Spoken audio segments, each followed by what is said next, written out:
ফতেপুর ফাজিল মাদ্রাসা সম্মানিত অধ্যক্ষ আব্দুল মান্নান, শহীদ এই মাদ্রাসা শিক্ষকতা করতেন শহীদ এই মাদ্রাসার সম্মানিত অধ্যক্ষ আব্দুল মান্নান, ওনাকে সংক্ষিপ্ত করে কথা বলার জন্য সবাই অনুরোধ করছি।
রব্বুল আলামিন আমাকে একটা সুযোগ সুযোগে বন্ধ করার জন্য আল্লাহ তাআলাকে শুকর করি আলহামদুলিল্লাহ।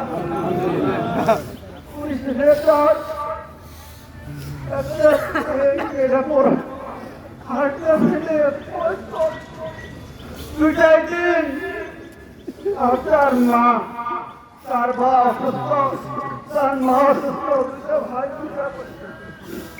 তার পরিবারের মধ্যে সবাই শিক্ষিত, তাদের জন্য সবার দোয়া করবেন, প্রাণ দোয়া করবেন এবং মাননীয় এই শ্রীমতীর ফতেপুর মাদ্রাসা প্রিন্সিপাল সাহেব ওনার মাদ্রাসায় শিক্ষকতা করেছেন, ওনার চলাকালীন ওই রকম কিছু করার পরে ভুল হতে পারে, আপনি ইনশাআল্লাহ নিজে ক্ষমা করে দেবেন।